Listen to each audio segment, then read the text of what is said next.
राधा मेरी स्वामिनी, मैं राधे की दास। जन्म जन्म मोहि दीजिए निज चरणन में वास। राधा राधा जपत ही सब व्याधा कट जाए। कोटि जन्म की आपदा नाम लेत ही जा। जय श्री राधे कृष्णा।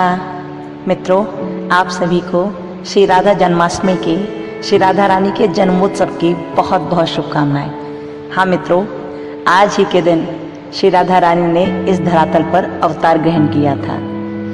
जैसे भगवान श्री कृष्ण ने भादो मास की कृष्ण पक्ष की अष्टमी तिथि को रात को 12 बजे अवतार लिया था ना, वैसे ही श्री राधा रानी ने भादो मास में ही, लेकिन अब कृष्ण पक्ष की अष्टमी को नहीं, शुक्ल पक्ष की अष्टमी को, और रात को नहीं, दिन में अवतार लिया। यानी कि भगवान कृष्ण ने लिया कृष्ण पक्ष की अष्टमी को रात को 12 बजे भादो मास में, लेकिन श्री राधा रानी ने अवतार लिया भादो मास में ही शुक्ल पक्ष की अष्टमी तिथि को दिन में 12 बजे। तो आज वही तिथि है, वही समय है जब माता श्री राधा रानी ने अवतार ग्रहण किया था। इसलिए आप सभी को बहुत बहुत शुभकामनाएं श्री राधा रानी के बर्थडे की। और पता है आपको कि श्री राधा रानी का अवतार कैसे हुआ इस धरातल पर? इतना आपको पूरी तरह से पता होगा, सभी को हम जानते हैं कि श्री राधा रानी बरसाने के वृषभानु जी और माता कीर्ति की प्यारी सी गुड़िया मानी जाती हैं, प्यारी सी कन्या मानी जाती हैं। लेकिन उनके यहाँ वो किस प्रकार से आए, कैसे उनका जन्म हुआ वहां पर, इसके बारे में हम लोग जानेंगे। ठीक है, तो आप ध्यान से सुनना। वैसे तो श्री राधा रानी के जन्म की कुछ कथाएं बहुत प्रचलित हैं, जिनमें कुछ लोग तो ऐसा कहते हैं कि देवी श्री राधा रानी ने माता कीर्ति के गर्भ से जन्म लिया था। कुछ लोग ऐसा कहते हैं, लेकिन कुछ लोग कहते हैं कि नहीं, ऐसा नहीं था। माता कीर्ति के गर्भ से श्री राधा रानी ने जन्म नहीं लिया। माता कीर्ति के गर्भ में तो उस समय वायु विराजमान थी, वायु भरी हुई थी।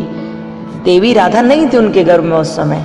अच्छा, नहीं थी तो राधा रानी का जन्म कैसे हुआ? फिर श्री राधा रानी आई कैसे इस धरातल पर, कैसा हुआ, इसके बारे में बताते हैं। कुछ बड़े बड़े विद्वान कहते हैं और कुछ पुराणों में भी लिखा हुआ है कि एक बार श्री वृषभानु जी सरोवर में स्नान कर रहे थे। अब देखिए, यहाँ पर भी दो बात उठती हैं। कुछ लोग कहते हैं सरोवर में, कुछ लोग कहते हैं यमुना नदी में। तो जब सरोवर में वो स्नान कर रहे थे तो उनके पास तो उस टाइम तक कोई कन्या नहीं थी, और कन्या के लिए वो बहुत ज्यादा विकल थी, कन्या के लिए बहुत ज्यादा उत्सुक थे। वो चाहते थे कि उनके यहाँ भी कोई प्यारी सी कन्या हो। और जब उत्सुक थे तो सरोवर में स्नान कर ही रहे थे। इतने में ही सरोवर में स्नान करते हुए उन्होंने सूर्य देव का ध्यान किया। जैसे स्नान कर लेते हैं ना, तो सूर्य देव तो सामने आकाश में होते हैं, तो हम लोग भी वहाँ प्रणाम करने के लिए खड़े हो जाते हैं। जल में जब कहीं तीर्थ स्थान पर जाए, नदी में जाए स्नान करें, तो फिर सूर्य देव को देखते प्रणाम करते हैं ना।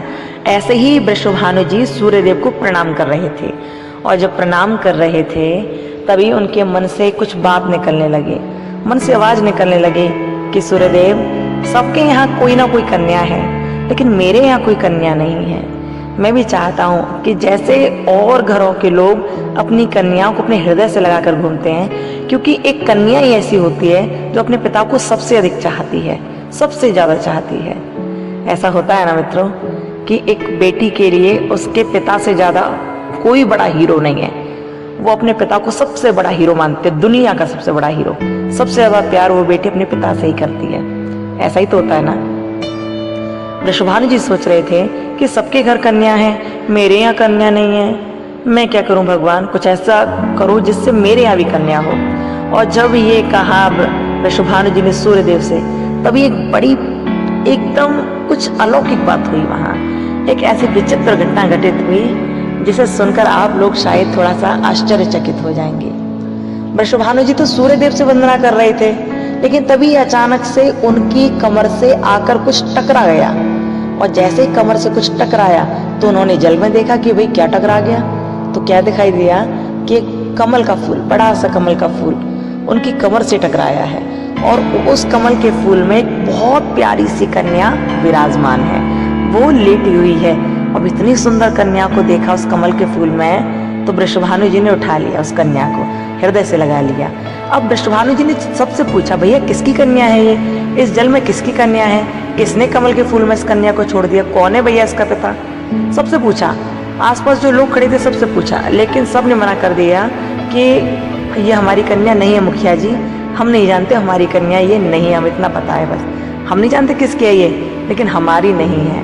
और जब ये कहा तो वृषभानु जी सोच रहे थे कि क्या करूं, समझ नहीं आ रहा, कन्या को अपने साथ ले जाऊं या यहीं छोड़ जाऊं, क्योंकि यदि ले गया और ये कन्या किसी और की हुई तो बहुत सारी परेशानी आ सकती है, और नहीं ले गया यहाँ से मैं और कन्या यहीं रही तो भी बड़ी दिक्कत आ जाएगी, क्या करूं समझ नहीं आ रहा। अब वृषभानु जी चाहते तो हैं कि मैं कन्या को साथ ले जाऊं, क्योंकि इतनी प्यारी सी कन्या है और उन्हें तो वैसे भी कन्या चाहिए थी। बार बार सोचने लगी क्या करूं क्या ना करूं। इतने में ही आकाशवाणी हुई, और आकाशवाणी में कहा गया, वृषभानु जी ये किसी और की कन्या नहीं, ये कन्या आपकी ही है, इस कन्या ने धरातल पर आपके लिए ही अवतार ग्रहण किया है। और हाँ, ये कोई साधारण कन्या नहीं है, ये माता लक्ष्मी की अंश स्वरूपा है, ये माता लक्ष्मी ही है। इनका ध्यान रखिएगा, इन्हें बहुत प्रेम से इनका भरण पोषण कीजिएगा, और जब ये बड़ी हो जाए तो इन्हें भगवान को सौंप दीजिएगा। आप ऐसा करना, बस ये भगवान की ही कृपा है और भगवान को ही आपको इन्हें सौंपना है। बस आप इनका पालन पोषण प्रेम से कीजिए और इनका ध्यान रखिए। जब ये आकाशवाणी हुई तो आकाशवाणी सुनकर वृषभानु जी बहुत प्रसन्न हो गए। उनकी खुशियों का ठिकाना नहीं रहा। उन्होंने छोटी सी लाली को हृदय से लगा लिया और दौड़ते हुए भागते हुए अपनी कीर्ति के पास गए। कीर्ति कौन? वृषभानु जी की पत्नी। बरसाने में वृषभानु जी और देवी कीर्ति रहते हैं, जो श्री राधा रानी के माता पिता कहलाए। जैसे ही वृषभानु जी कीर्ति देवी के पास पहुंचे कि देखो ये कन्या हमें मिली है, तो माता कीर्ति ने, देवी कीर्ति ने कहा कि कन्या कहाँ से आपको मिल गई, कहाँ से ले आए आप, किसकी कन्या उठा लाए आप ये, और कितनी प्यारी सी कन्या है, बताइए किसकी कन्या है ये। तो वृषभानु जी ने सारी कहानी सुना दी जो वहां पर उनके सामने घटित हुई थी। जैसे ये सुना, अब तो देवी कीर्ति की आंखों में भी प्रेमाश्रु का जल भर आया। उन्होंने प्रेम से कन्या को हृदय से लगा लिया और कहा, ये कन्या तो बहुत प्यारी है, लेकिन इसका नाम क्या है। तब वृषभानु जी ने कहा, अरे कीर्ति, जब आकाशवाणी हुई थी ना, तो आकाशवाणी ने ये भी बताया था कि इस कन्या का नाम राधा रखना। और फिर ऐसा करते हैं कि राधा तो हम लोग इसका नाम रख लेते हैं, लेकिन ब्राह्मणों को बुलाकर भी इसका नामकरण संस्कार करा लेते हैं। तो ब्राह्मणों को बुलाया गया और नामकरण संस्कार कराया गया फिर, और जैसे नामकरण हुआ तो उनका नाम श्री राधा ही निकला। आपको पता है, श्री राधा रानी ने पूरे 5 वर्ष तक अपने नेत्र नहीं खोले थे। जानते हो क्यों? क्योंकि वो जब गोलोक में थी ना, जब राधा कृष्ण गोलोक में रहते थे और राधा रानी को धरातल पर आना पड़ा था दामा के श्राप की वजह से, तो राधा रानी ने भगवान कृष्ण से कहा था, प्रभु आप मुझे धरातल पर अपने से पहले भेज तो रहे हो, लेकिन मेरा ये प्रण है कि जब तक आप नहीं आ जाओगे तब तक मैं अपने नेत्र नहीं खोलूंगी। राधा रानी ने ये प्रण किया था, और वही राधा रानी धरातल पर भगवान कृष्ण से 5 वर्ष पहले आई। और जब 5 वर्ष की वो हो गई, तब भगवान श्री कृष्ण ने धरातल पर अवतार लिया। नंद बाबा और यशोदा के यहाँ वो बाल लीला करने के लिए आए। और जैसे ही पता चला वृषभानु जी को और माता कीर्ति को कि नंद यशोदा के यहाँ छोटा सा लाला हुआ है, तब वृषभानु जी और माता कीर्ति श्री राधा रानी को अपनी गोद में लेकर नंद बाबा यशोदा मैया के घर पे पहुंचे थे। और वहां जैसे ही पहुंचे तो श्री राधा रानी को अनुभव हो गया कि मेरे परमात्मा ने अवतार ग्रहण कर चुका है, मेरे प्रभु अवतार ले चुके हैं। ऐसा होता ही है ना कि जिससे आप प्रेम करते हो, जब वो अचानक आए तो थोड़ा अनुभव हो जाता है, थोड़ा लगता है कि हाँ कुछ तो हुआ है, हाँ वो आया तो है, ऐसा लगता है ना। तो वहां तो स्वयं भगवान है और भगवान की कृपा है। उन्हें तो अपने आप ही अनुभव था सब कि यहाँ प्रभु ने अवतार ले चुके हैं प्रभु। तो राधा रानी को अनुभव हुआ कि मेरे प्रभु आए हैं। और जैसे ही अनुभव हुआ, और जब इस ओर से तो श्री राधा रानी और वृषभानु जी और माता कीर्ति आ रहे थे, लेकिन दूसरी ओर से जब नंद और यशोदा ने देखा कि ये देवी कीर्ति आई हैं छोटी सी कन्या को साथ लेकर, तो यशोदा मैया ने छोटे से लाला को अपनी गोद में उठा लिया और वो भी देवी कीर्ति के सम्मुख आने लगी। जैसे ही आई तो इस ओर तो वृषभानु जी की जो पत्नी है कीर्ति, उनकी गोद में श्री राधा रानी लगी हैं, लेकिन दूसरी ओर देवी यशोदा की गोद में छोटे से कन्हैया लगे हुए हैं। अब दोनों जब पास आए ना, तो इधर तो माता कीर्ति और यशोदा मैया खुश हैं, लेकिन दूसरी ओर भगवान कृष्ण और श्री राधा रानी मन ही मन बहुत प्रसन्न है। तभी भगवान श्री कृष्ण ने अपने हाथ का स्पर्श श्री राधा रानी के नेत्रों से किया, और जैसे नेत्रों से स्पर्श किया तो श्री राधा रानी ने झट से आंखें खोली, और जैसे आंखें खोली तो सबसे पहला दर्शन भगवान श्री कृष्णचंद्र का किया श्री राधा रानी ने, यानी कि अपना प्रण पूरा किया। जो कहा था ना कि मैं 5 वर्ष तक, जब तक आप आ नहीं जाओगे तब तक मैं नेत्र नहीं खोलूंगी, और जब नेत्र खोलेंगे तो सबसे पहले मैं आपका ही दर्शन करूंगी। तो आज वो प्रण पूरा हुआ। प्यारे, राधा कृष्ण अलग अलग नहीं है, दोनों एक ही हैं इस धरातल पर, लेकिन उन्होंने अलग अलग अवतार लिया।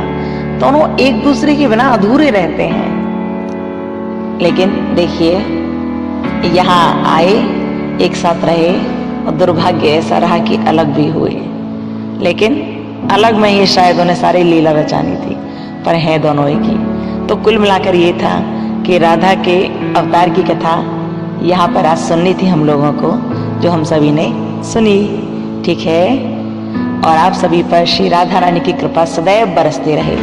भगवान श्री राधे गोविंद आप सभी पर बहुत कृपा करें। हम लोग एक बार पुनः श्री राधा रानी को उनके अवतार की, उनके बर्थडे की, उनके जन्माष्टमी की उन्हें शुभकामनाएं देंगे। ठीक है, हमारे साथ सभी बोलना। श्री राधा रानी आपको आपके जन्म दिवस की बहुत बहुत शुभकामनाएं, बहुत बहुत शुभकामनाएं। Happy birthday. श्री राधा रानी की जय, राधा कृष्ण भगवान की जय। जय जय श्री राधे राधे। राधा तुम बड़ भागिनी, कौन तपस्या की, 3 लोक के संपदा, सो राधा के आधीन। बोलो राधा रानी सरकार की जय हो। बोलो बांके बिहारी लाल की जय हो। आप सभी को यदि राधा की जन्म के अवतार की कथा सुंदर लगी हो, यदि देवी राधा के अवतार की कथा सुंदर लगी हो, तो इसे आगे बढ़ाइएगा। ठीक है, खुश रहिए, मस्त रहिए। जय श्री राधे कृष्णा।